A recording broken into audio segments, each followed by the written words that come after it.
Eastern Standard Time is 11 o'clock. WLEE proudly presents Richmond Revisited.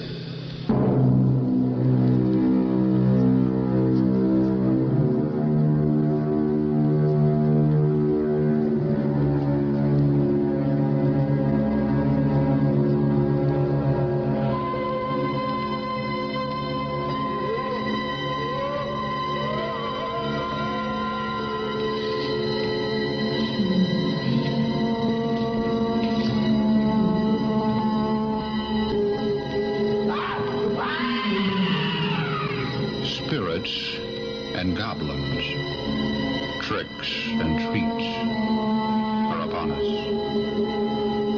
The occasion seems to draw out the strangeness in people, with most everyone thinking of black cats, witches, goblins, spirits, and those things which go bump in the night. Our theme is the supernatural, the spirit world. Oh, those tales that we shall relate during the course of our program. Wasn't always this eerie in the latter part of October, though. Originally, the 31st was a time of vigil, hallowed evening, just prior to All Saints' Day, the day on which the church glorifies God for all the saints, known and unknown. But the Black Mass has not died, and we now feel its influence on Halloween, as the 31st has been labeled. The vigil Halloween is associated, in countries where Celtic influence is strong, with age-old custom peculiar to that night. In certain parts of the British Isles, bonfires and fortune-telling like those of Midsummer Night continue. And black magic is not a lost art. Here in America, mumming and masquerading are popular. Jack-o'-lanterns are displayed. Tales of witches and ghosts are told. And in some communities, old superstitions are kept. These pagan survivals of hallowed evening probably represent old Celtic practices associated with the beginning of winter. Among the Celtics were their priests, called Druids. It's from this cult much of the present influence of Halloween comes. Information about the Druids is sketchy, coming primarily from testimony of Roman authors, notably Julius Caesar, and from old Irish sagas. The Druids were highly ritualistic, apparently centering around the worship of nature and ancient nature deities. They believed in the immortal soul, apparently, for we do know they felt man's spirit departed at death into another, not earthly body. The religious ceremonies were performed chiefly in tree groves, with oak and mistletoe held sacred. They performed human sacrifices and practiced divination and other forms of magic. It is perhaps through divination that we get the mysterious, the eeriness which has come to be connected with Halloween. Divination is the searching out of the mysteries of human destiny through omens and oracles, signs and portents. It's based on the belief in revelations offered to man by the gods and in extra-rational forms of knowledge. It makes known those things which neither reason nor science can discover. The ancient and widespread belief in apparitions and specters of dead persons is based on the idea that the spirit of man is endowed with volition and motion of its own. Often, apparitions attached to certain legends or superstitions are considered as premonitions, warnings. They may appear in any form and may manifest themselves to any or all senses. The most malignant apparitions are said to be those of persons who died violent or unnatural deaths, those with guilty secrets, and those who were unburied or not buried with proper rites. are those who believe the human personality continues to exist after death, and can, in fact, does communicate with the living. That death merely means a change of wavelength for those who die. Communications from the spirit world are said to manifest themselves in psychic phenomena, if not by apparition, then by clairvoyance, trance-speaking, or telepathy, and in physical phenomena, such as levitation and automatic writing. It is primarily the apparitions and sounds which we concern ourselves with this day. But we cannot lay aside the influence of black magic, of those pre-Christian Teutonic nature cults which practice the philosophy. The histories of Europe and early America are torn with its effects. Those who believe in the power of good and the power of evil within the universe. That all commended in the Bible be evil, and conversely, all that be condemned would in reality be good. Understandably, the church was particularly hostile to the witchcraft and banned the pagan practices. However, its attitude resulted in the spread of witch lore and in an explosion of fear, of mass hysteria and civil chaos. Can any of us forget the persecution of supposed witches from the 14th through the 18th centuries?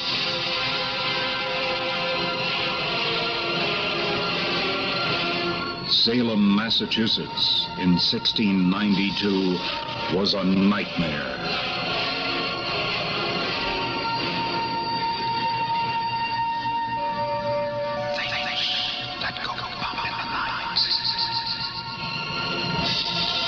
Do they really exist? Apparitions and spirits, are they real or unreal? Some have valid reasons for believing. Others decline to accept them. Yet in histories of every civilization, there are explicit accounts of unexplained events. And what more fitting time to discuss some of these unusual happenings in and around Richmond than now. Our search has taken us from librarian to historian, from realtor to homeowner, and the accounts we offer are offered with no claims attached. Fact or fantasy? We just thought you'd like to know.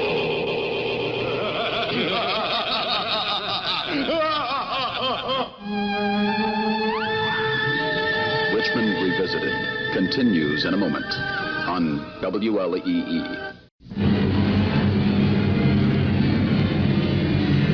Commuters from the west end of Richmond who use Monument Avenue hardly notice the home shielded by trees and shrubs, located on one of the rises. It appears very normal, very quiet, not at all looking its age from a distance. But that's where normalcy ends. It was built around 1800. Originally, the home was manor house for a large 200-acre estate, a true plantation.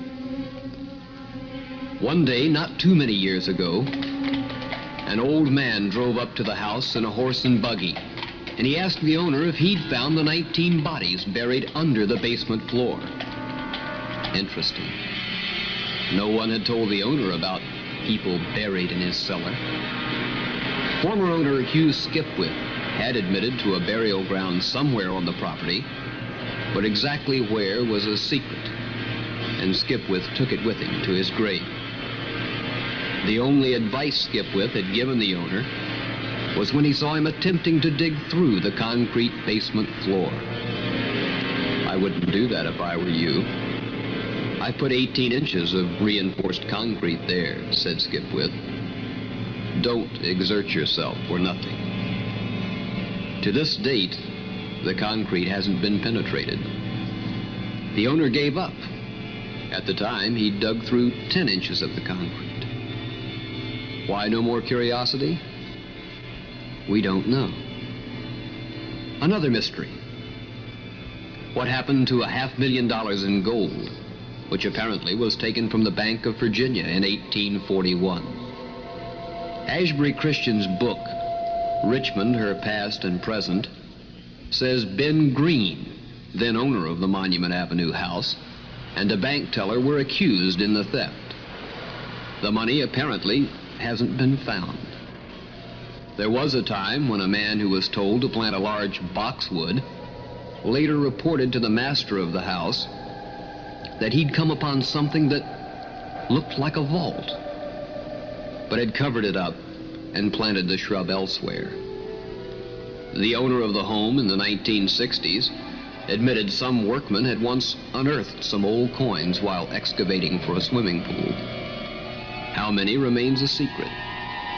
That question brought only a smile from the owner. There was tragedy connected with the home, even during its early history. Robert Greenhow, a former Richmond mayor, purchased the home in 1810. However, he, his lovely young wife, and their child would live there only about a year. No one knows just what prompted the entire family to attend the Richmond Theater the night of December 26, 1811. For it was that night that a disastrous fire swept through the theater, claiming 72 of Richmond's leading citizens, including the young wife of Mayor Greenhow. Greenhow and his tiny son just barely managed to work their way out of the Holocaust to safety. And as if these stories were not enough, there's also said to be a ghost which resides in the house. The owner told us on Halloween a few years ago that he suspected the old gent was one of the persons believed buried under the basement. Furthermore, the owner told us he'd seen the little old man. Has a chin beard, said he, and occasionally the ghost may be heard playing the harp, which sits to one side of the parlor. The owner has heard it. Our reporter, who spent several hours with the owner in the home, says it's a beautifully and elaborately furnished home with many priceless antiques, reflecting very vividly its fascinating history. He just pointed out one thing. The harp he saw had no strings.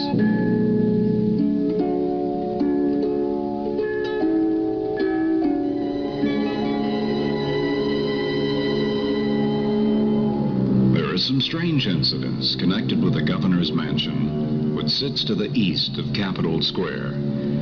We've learned these unexplained occurrences were said to have happened as far back as when Thomas Jefferson governed Virginia.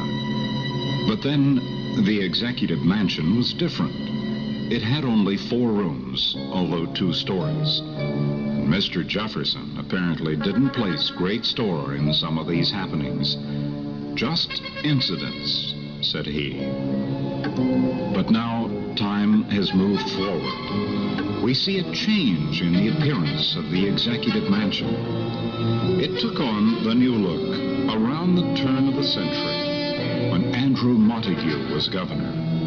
But apparently there still was an uninvited resident. Robert Lynch and Dr. Horace Hoskins, house guests of Governor Montague, were sleeping in upstairs bedrooms on this particular night. Both were awakened by unmistakable sounds of footsteps in their room, accompanied by the swish of a silk skirt. Jumping up, the young men followed the sound along the corridor and down the hallway below the stairs, where that sound could no longer be heard. The young men related their experience to the wife of the governor, who sought more information from some of the household servants. Well, it was Winston, the butler, who had served Virginia chief executive since 1886, who confirmed the wispy vision wasn't new. Winston told of how Governor McKinney had encountered the young lady in the governor's mansion many years before. It was a hot August afternoon, and Governor McKinney had returned from the Capitol. He had gone upstairs, just removed his coat in the bathroom, and then stepped out into the bedroom. The same room that Hoskins and Lynch would later sleep in. To the governor's astonishment, there was a young lady sitting by the window. While he backed into the bathroom, put on his coat, the young lady was no longer there. The governor had thought her a guest of his wife's, but she explained there had been no young lady visitor in the mansion. Few around the executive mansion are now willing to talk of this lovely young girl. We've been unable to learn whether she's been seen by any recent administrations, but the incidents are recorded, and like others, a part of the Commonwealth heritage.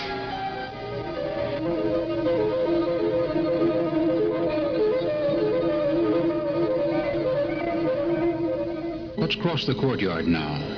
Move from the governor's mansion into the capital of the Commonwealth.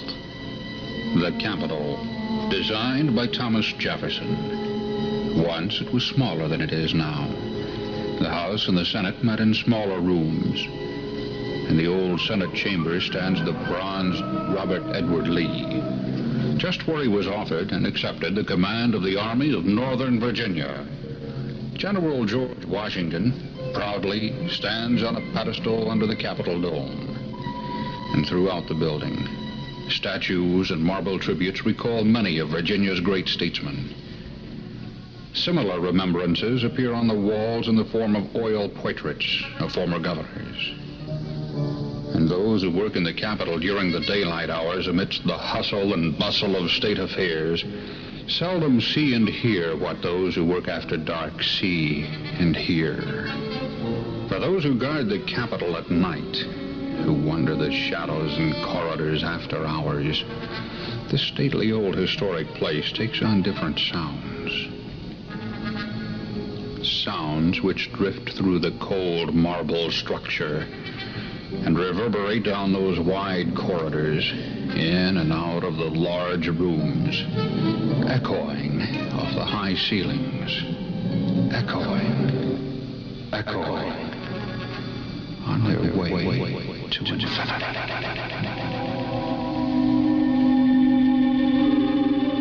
Doors slam in empty rooms. Sometimes one might hear a chair fall. The reverberations can be dramatic. How about that creaking and moaning? Some say it's the building settling. One old guard told us it was the wind which creeps through the cracks of the historic old building and hums through the rotunda, sometimes mounting to a mournful pitch. Others aren't so sure. More than one guard and several retired guards from the Capitol Patrol claim to have heard voices, footsteps, doors opening and closing, but never anyone around. And they all hasten to gain assurances that one won't use their name when relating these strange happenings. Is it because they fear ridicule or reprisal? Those late-night sounds some have heard in the Capitol cannot help but spur the imagination and the memory. One recalls the collapse of a floor in the Supreme Court hearing room in 1870, which dumped spectators onto the floor below, killing 62. One may look around the Capitol and find almost everywhere remembrances of the great men who once walked her halls and made historic decisions in her chambers. And one recalls the sadness and the sorrow, the tribulations and the trials these great men underwent during their administrations. Richmond Revisited continues in a moment on WLEE.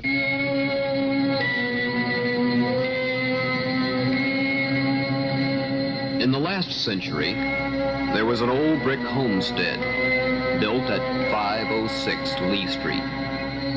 The house spanned the turning of the century, as did its mysterious little gray lady. Writer Marion Harlan Terhune tells of a meeting she had with the wispy little lady.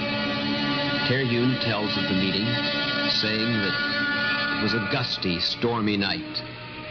Marion Harlan had just extinguished the hanging lamp in the front hall, taking a lamp from a parlor table to light a way to her bedroom up a broad stair. She passed through a small archway in the hall, closing the door behind her. The lamp threw a bright light across the passage, and as the door closed behind her, she saw as distinctly as if by daylight a small woman start out of the opposite door, glide noiselessly along the wall, and disappear at the Venetian blinds hanging at the end of the front hall. Dressed in gray, the little woman's head was bowed upon her hands, and in her hair was a tortoiseshell comb. Over the next few years, several other children in the family saw the apparition. Finally, the father gathered the household together and confirmed that he, too, had, on numerous occasions, encountered the little gray lady. Only his encounters were different. He recalled that at least on 50 occasions, he felt someone touch his feet when half asleep, then press their hands down on his chest. At first, he'd been convinced his wife was arranging the covers to keep out drafts, only to discover his wife wasn't in the room. Years passed, and although the family continued to see the little gray lady occasionally, they didn't talk about it, not even when guests would happen to have an encounter. Years later, the home became an orphanage. There was a need for renovation. So, in the process, digging was begun outside and just under the drawing room window.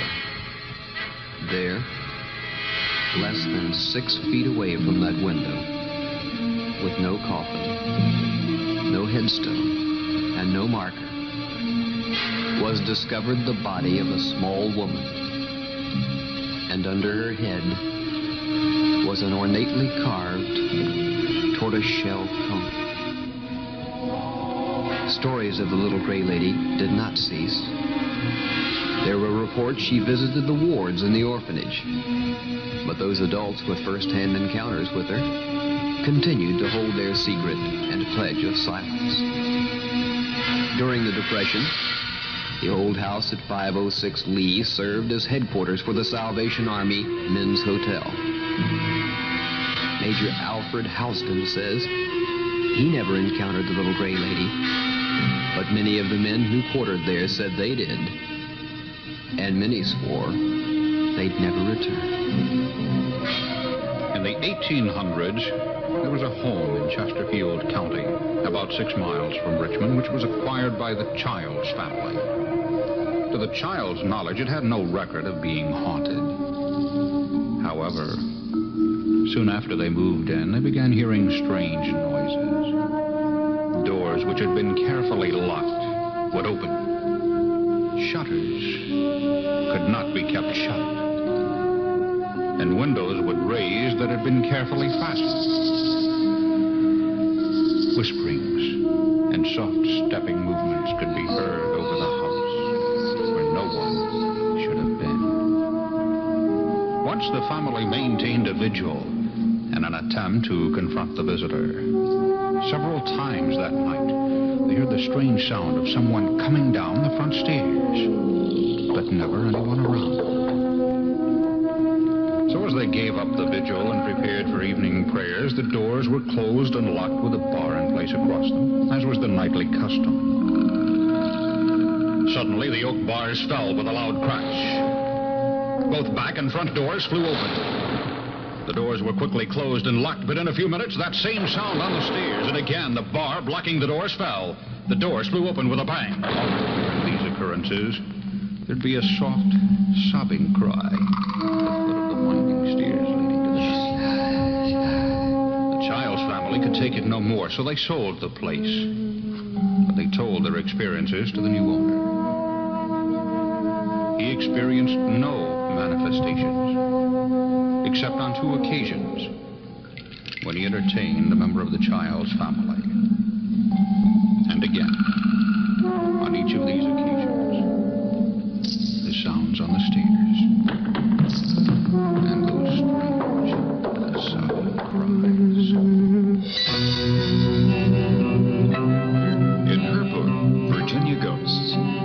Mary DuPont Lee recalls Mrs. Campbell Pryor, a direct descendant of the builder of a Petersburg estate known as Center Hill.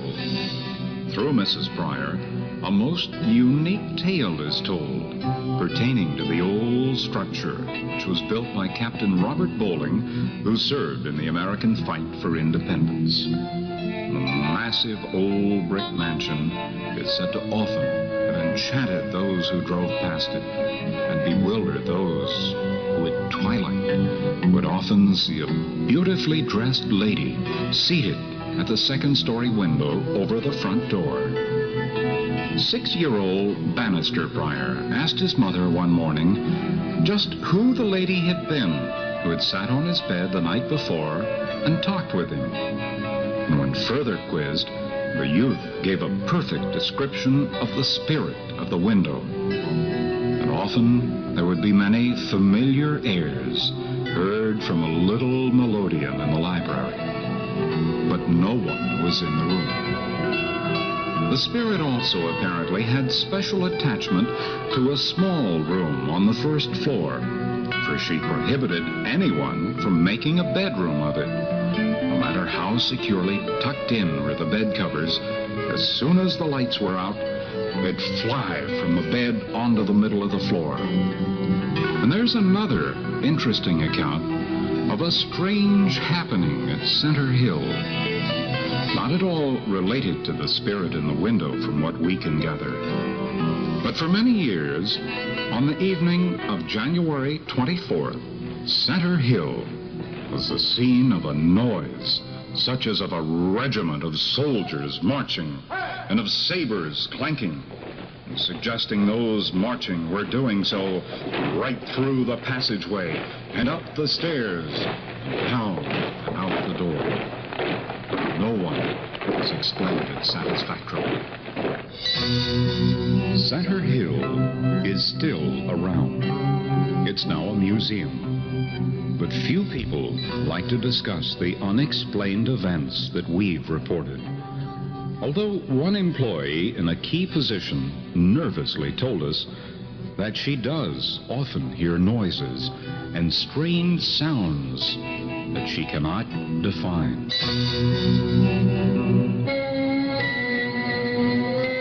In 1908, Army Captain Jeffrey Montague, who was formerly a prominent newspaper man in Richmond, met a ghost in a bedroom of an old brick house he'd rented on Franklin Street.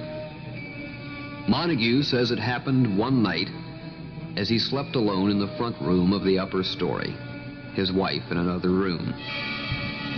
Montague claimed he was awakened in the middle of the night by the noise of an automobile going by on Franklin at a high speed.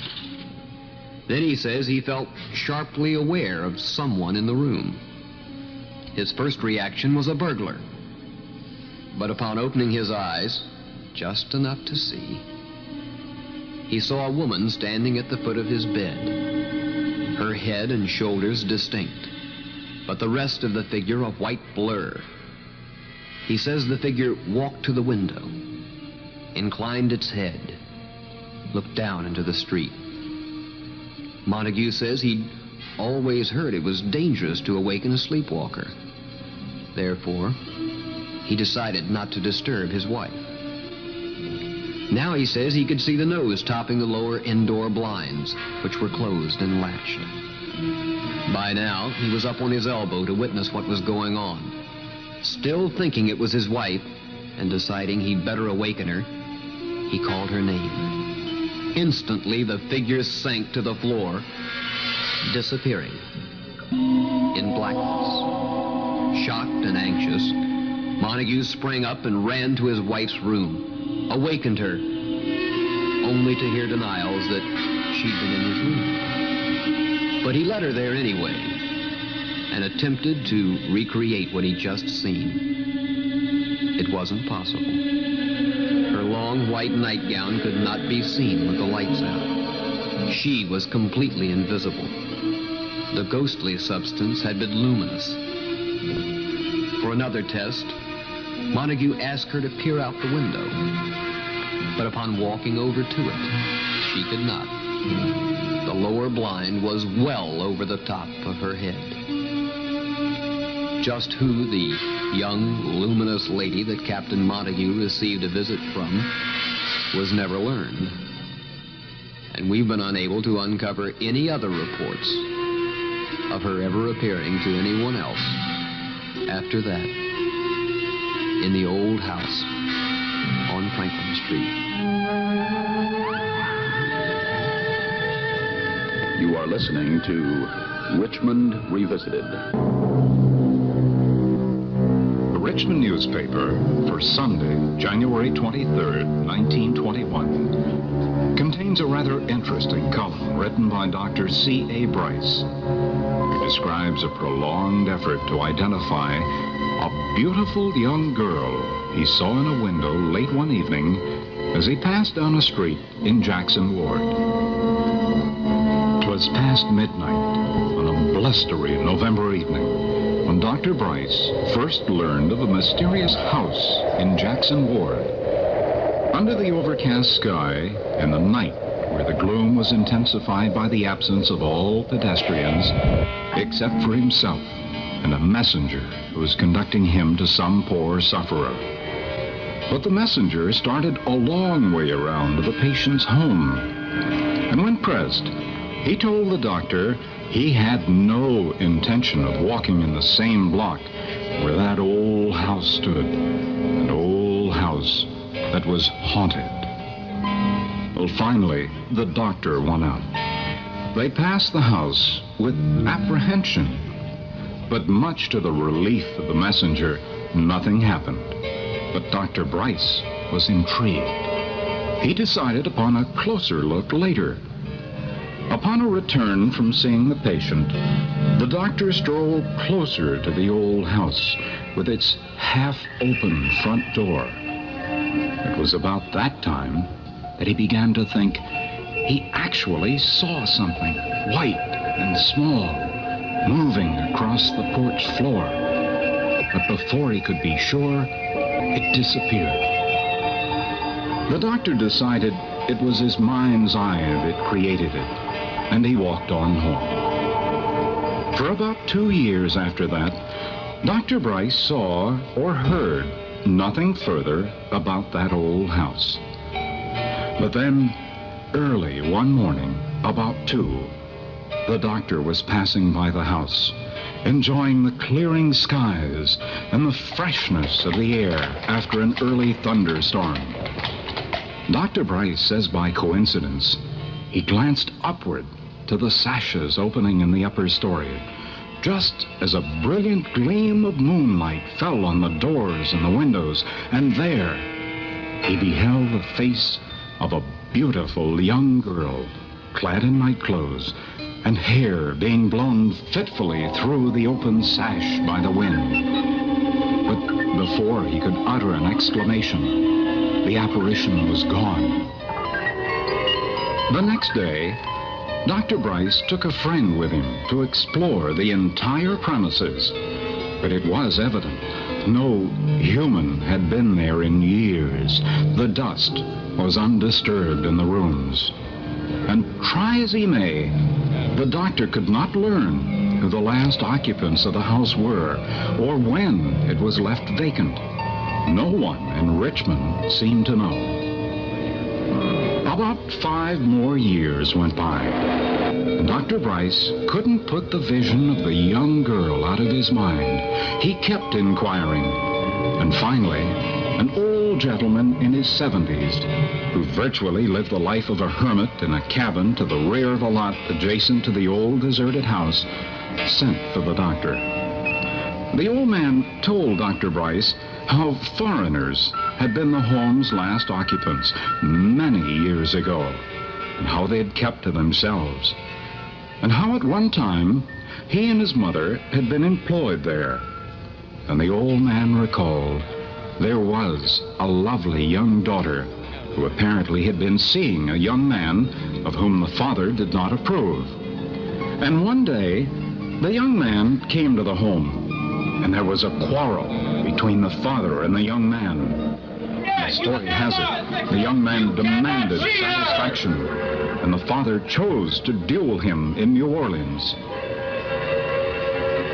And then one day, the daughter turned quite pale as she read a newspaper and fell into a dead faint. Her mother grabbed the paper, looked at it, and screamed. Screamed like somebody wild, said the old man. Although he didn't know what they had read, the old man theorized it was probably an account of either one or both of the gentleman's death. And no one ever again heard from either man. The daughter took to her bed, where she proceeded to waste away. And from what Dr. Bryce learned from the old man, the face that he had seen at the window had been that of the young girl. It must have been, for it was looking out of the window of the room where the old man said she died. Looking out, Dr. Bryce recalled, as though she might see her lost lover returning to her, and returning after all the years of that deserted, storm-swept street. And according to the old man, her last words had been, "Tell Henri I'll always be waiting for him at the window."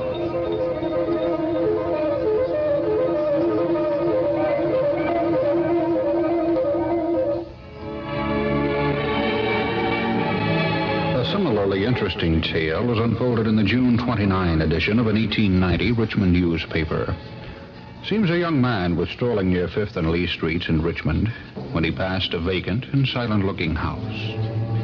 At an upper window, his astonished eyes gazed upon the solemn face of a sad-eyed, hooded nun peering out. The melancholy steadiness of those eyes looking down on him from their frame of black veiling left him with only one conscious impulse. Release the prisoner. Release the prisoner. So, bounding up those trackless, dust-covered steps, he tried in vain to open the front door. There was a for sale sign tacked upon it. In spite of the late hour, the man persuaded a real estate agent to bring keys, and together they would free the nun. The agent came, obviously deciding to favor the lunatic. But even with darkness coming, the two could make out the face of the nun as they pressed close. Bravely, they entered the old house. Across the carpetless floor they went, and then up the rickety stairs. Into a room where they expected to find a miserable, frightened woman for them to release. There was none. Every indication, every cobweb, each particle of dust told them no one had been there. But they couldn't account for the eerie feeling about them. Each swore that something undefined moved around with them, just enough to disturb the waves of air that came in contact with their bodies. They left. The next day, in the unimaginative clearness of the daylight, and for all of those who cared or dared to look, was the unmovable, steady, pleading stare of the solemn, black-veiled nun. Within 2 weeks, every house in the block was vacated. People shunned the area as surely as if it were a spawning ground for smallpox. The newspaper account says there were several attempts made to burn down the old home, but they only resulted in police patrols being added. Finally, a decision was made to dismantle the house which had brought so much annoyance and mental discord. The sad-eyed nun was shattered in her image existence upon the window pane and driven back into her proper sphere. In the shades of some deserted cloister, or the clammy realms of a sealed vault, where she could look beseechingly out through the rusted iron bars and win sympathy from bats and owls, while 5th Street returned to normalcy.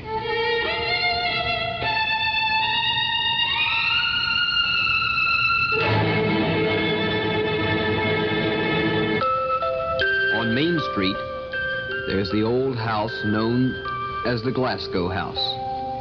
Writer Ellen Glasgow lived there.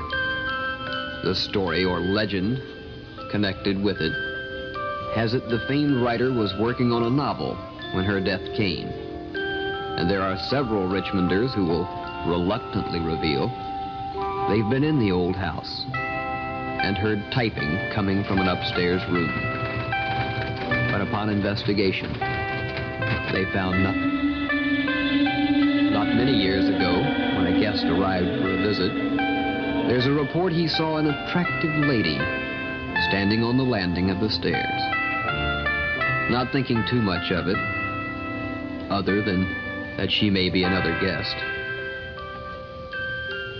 He saw a portrait in another room of Ellen Glasgow, and he swore the lady on the landing wore the same dress and looked just like Ellen Glasgow.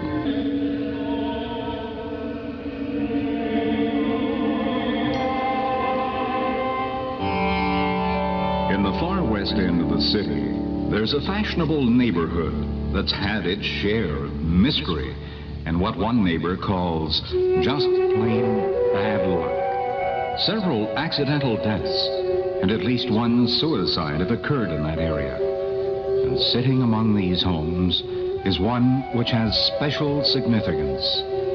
It goes back to the turn of the century when an opera singer was the owner, and she disappeared.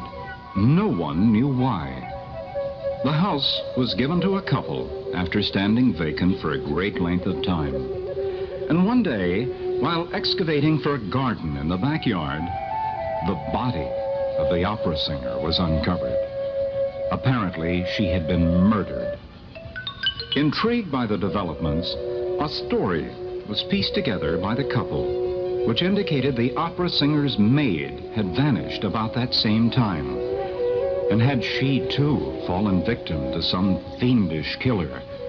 Had she killed the opera singer, hastily buried the body, and then fled? We cannot answer, for there is not enough information. We've been unable to link any of these stories to any old newspapers, even dating back to the late 1800s. And those who know, or indicate they may know, won't say. But the man who presently lives in the home says the old girl is still around. He says the house has often stayed empty for long periods of time, and that people who've rented it in the past have heard strange noises, and that unusual things have occurred. He says the spirit of the opera singer has been heard playing an organ in the upstairs room. Once, he says, police rushed the house, surrounding it, and they had supposedly received several phone calls from neighbors that the neighbors had seen a woman in a luminous white gown walking in the backyard. The police found nothing, and the man said he saw or heard nothing. He says money has had a strange way of turning up in the house, and the opera singer was, according to his story, relatively well off, and apparently enjoys rewarding those who still maintain her home. The man living there now says in spite of the stories and the weird noises, he's comfortable there, like he belongs.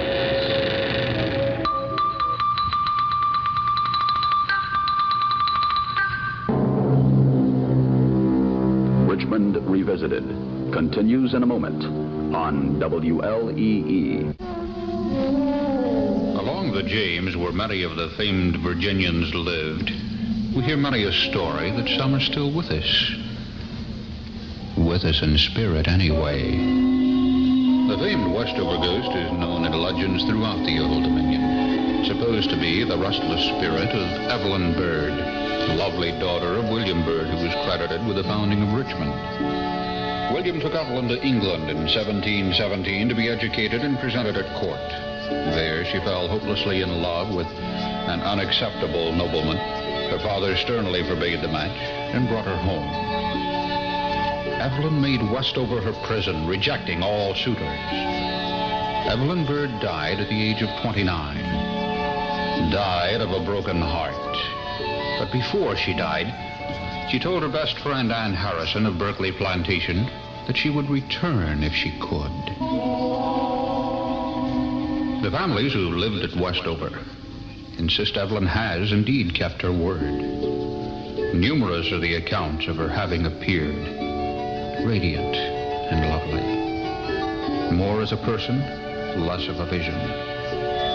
One of the most vivid accounts of one seeing Evelyn Bird is from a woman who lived at Westover at one time. She says as she walked down a path, she glanced backward, thinking she saw a friend and stopped to wait for her at the gate. When she came closer, the woman says that it was very apparent that it wasn't whom she thought. But she was entranced by the glow about the girl, by the raven black hair, the white dress. As she stood there thinking how beautiful the girl was, the apparition just seemed to sink slowly into the ground.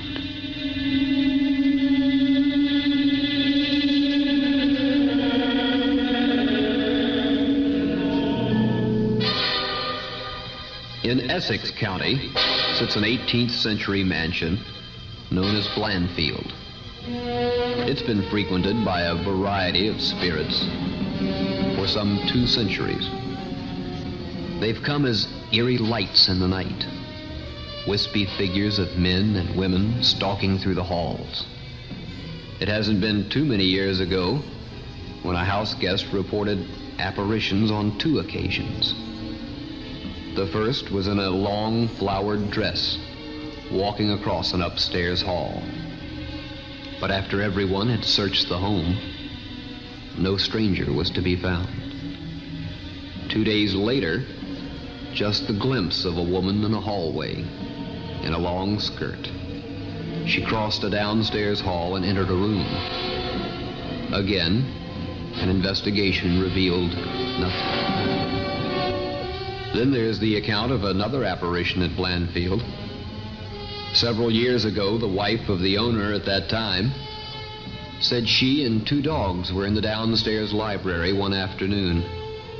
The only other person in the house was a sick relative, asleep in an upstairs bedroom. Suddenly, heavy footsteps sounded in the room directly overhead. Startled, she listened. But the dogs sprang to their feet, hair bristling. She overcame an immediate reaction to grab a shotgun and investigate, deciding instead to leash the dogs and proceed in an orderly fashion. First, she checked the relative's bedroom. There, fast asleep, was the ill person. But the dogs continued to strain at the leash, pulling toward the room from which the noise had come, where the footsteps had been heard. The woman opened the door. The dogs bounded in fiercely, but soon quieted down. No one was there. But the woman is convinced. She heard one of the famed Blandfield ghosts.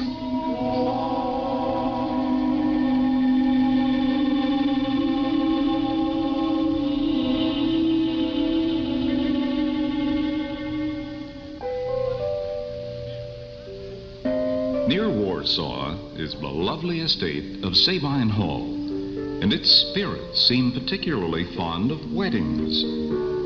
Back in 1878, Mrs. Carter Welford, the bride, passed what she thought was a new servant woman on the stairway. She asked the cook about the stranger, and she was told, "Oh, that's a ghost who comes around quite often." Then, at another wedding about 25 years later, the stable boy posted at the gate to handle carriages was approached by a gentleman in colonial costume who demanded, "What's going on here?" Somewhat mystified by the man's dress, the youth politely informed him a wedding was in progress. The colonial gentleman appeared displeased. He stamped up the steps and into the house, and he vanished as he did so.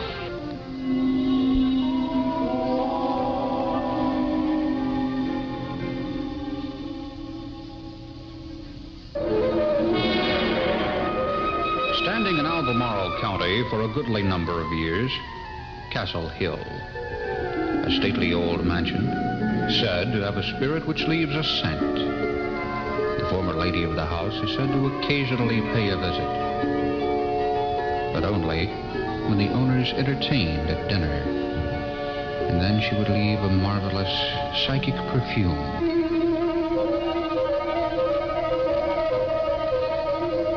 A perfume of roses.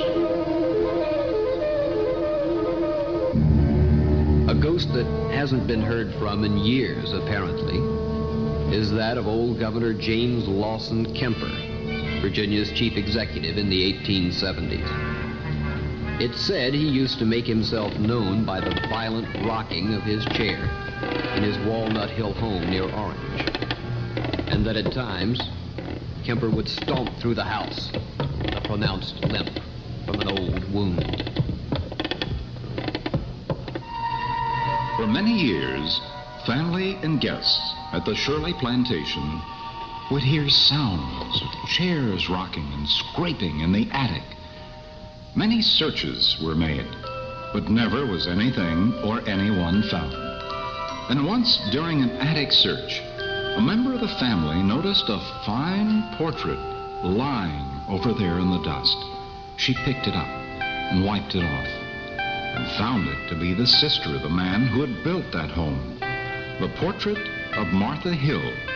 It was carried downstairs, cleaned, and given a place of belonging. And since that time, no one has ever again heard the rocking or scraping or other strange noises that once emanated from the attic at Shirley. There are those who believe Benjamin Harrison IV still is around. He lived at the large Berkeley plantation on the James in Charles City County. Harrison, direct descendant of the president by the same name, along with two of his daughters, were killed by lightning as Harrison attempted to lower an upstairs window during a violent thunderstorm. Now, some say that for no apparent reason the window may be seen to open or close by itself.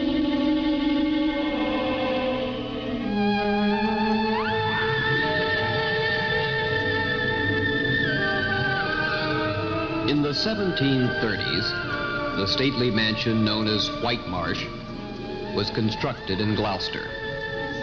And in its history are three distinctly different accounts of strange visitors. Many years ago, one of the owners told of the time he returned from a trip, tired and weary, expecting to find the place unoccupied and closed as he'd left it. Instead, he found it ablaze with lights. He even heard sounds of music and revelry emanating from inside. A party? He was completely mystified. But once inside, he found nothing. No evidence that any party had been planned, let alone hastily abandoned upon his arrival. Several years later, there's the tale told by the White Marsh butler and his wife. They swear to having seen an old lady on several occasions rocking in a chair in their bedroom at night. One of the most fascinating stories connected with White Marsh happened in the middle of the night. The wife of an owner was awakened by the sound of someone walking in the attic above the bedroom. Her husband awoke to the sound. So did the daughter down the hall. When the husband started upstairs, the sound became even more clear and distinct. Someone was now running across the attic floor, jumping out the window. The woman actually heard someone land on the porch outside her bedroom. When she looked out into the night, nothing. Yet she could hear what sounded like someone landing on the ground below and a horse galloping away from the house. In the much revealing light of the next morning, the woman and her husband discovered deep imprints of an animal with cloven hooves neath the bedroom window leading away from the home. Something else strange. That attic window was small. It hadn't been opened in years and was still closed. There's an account of a strange case connected with a young lieutenant in the U.S. Army at the time of the Mexican War. No news had come from this young man, a member of a prominent Richmond family, when at 5 o'clock one morning, he was awakened and saw the young brother standing at the foot of the bed. "Why, James," cried the astonished brother, "when did you return?" "Major Smith will see you later and tell you all about it." And with that, the officer turned, walked through the door, and vanished into the hall. Startled and amazed, the brother sprang from the bed. He rushed into the passageway, but found no one. And down the stairs he ran and out into the garden. But never a trace of his soldier brother. The youth had been in uniform, had spoken in natural voice. He looked mortal, but... Well, in due time, a Major Smith did arrive. He informed the family that the young lieutenant had died in service to his country. The time of death had been 5 o'clock in the morning. On the same day, the lieutenant had appeared before his brother.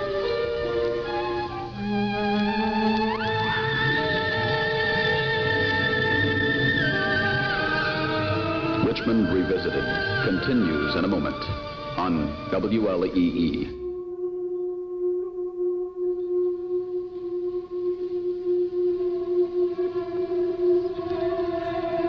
Probably the champion of the strange and macabre is Edgar Allan Poe.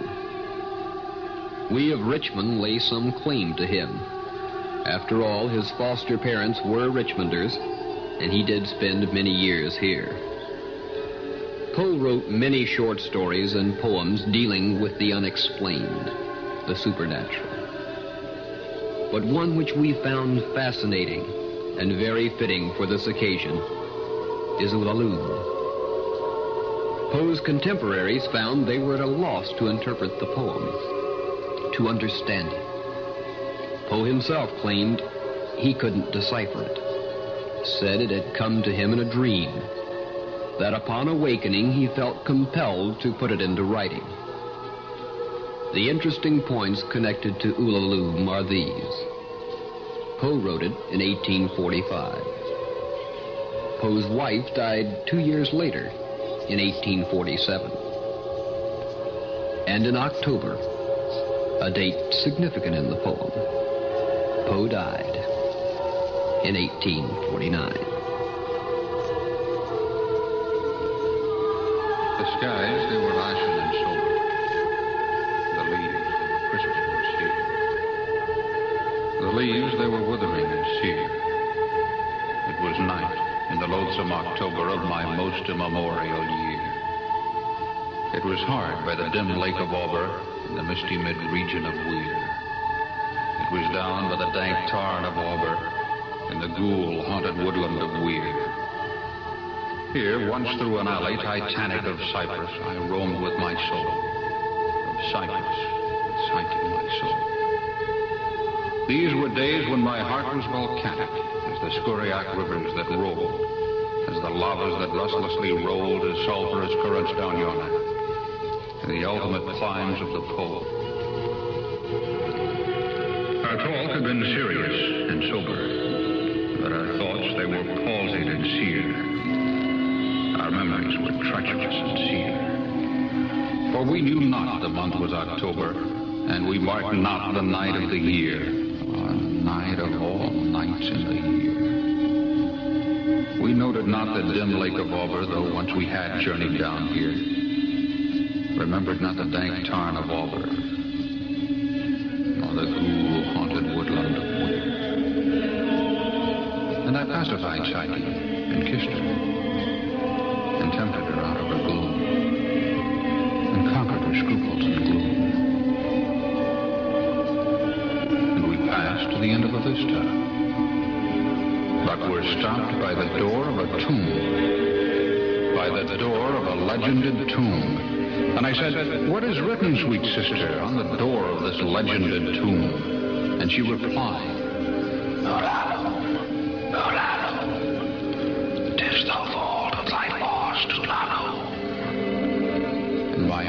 grew ashen and sober, as the leaves that were crisped and sere, as the leaves that were withering and sere.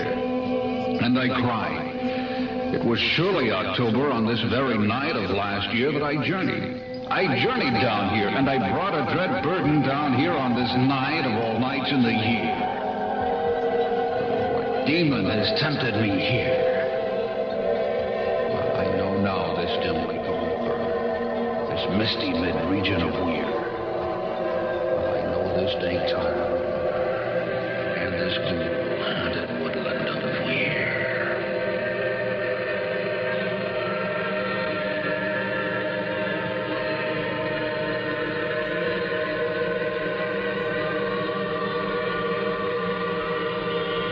Apparently, Poe dreamt in 1845 of joining his wife in death in October.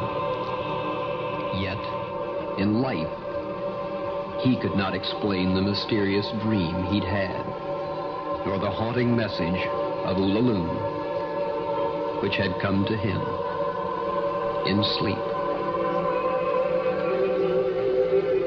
Man's restless, inquiring brain has not been content to believe that his is the highest consciousness on earth, or in the mysteriousness of the universe.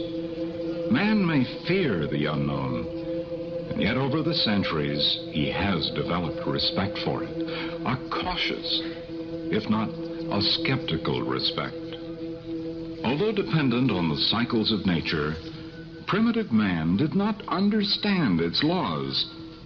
And certainly, man must have been aware of the baffling occurrences within himself, too. What, for example, could he think of sleep? The difference between sleep and consciousness. It suggested something in him which transcended his body, which could go away, and in dreaming, lead a wondrously active life of its own.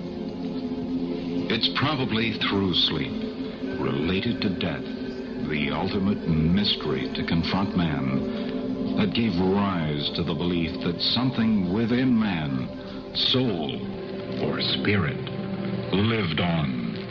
Lived in spite of all vital aspects of the body, warmth, breath, movement, vanishing.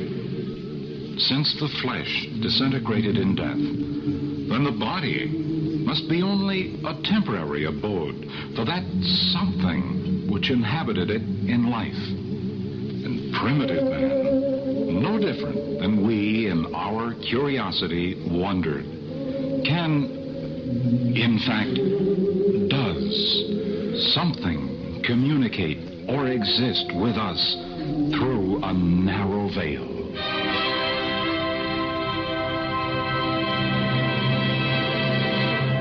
Leave the question unanswered.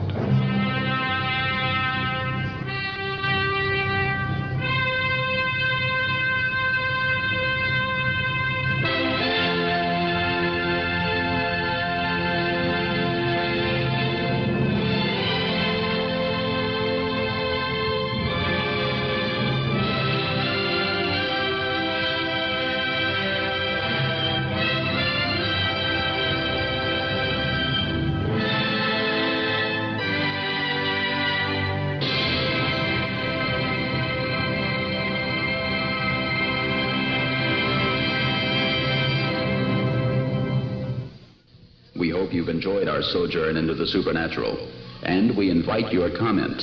Richmond Revisited is produced by the News and Public Affairs Department of WLEE Richmond, a broadcast service of Nationwide Communications Incorporated. WLEE Radio is owned and operated by Nationwide Communications Incorporated, a subsidiary of Nationwide Mutual Insurance Company. WLEE is licensed by the Federal Communications Commission to operate on 1480 kilohertz with a power of 5,000 watts.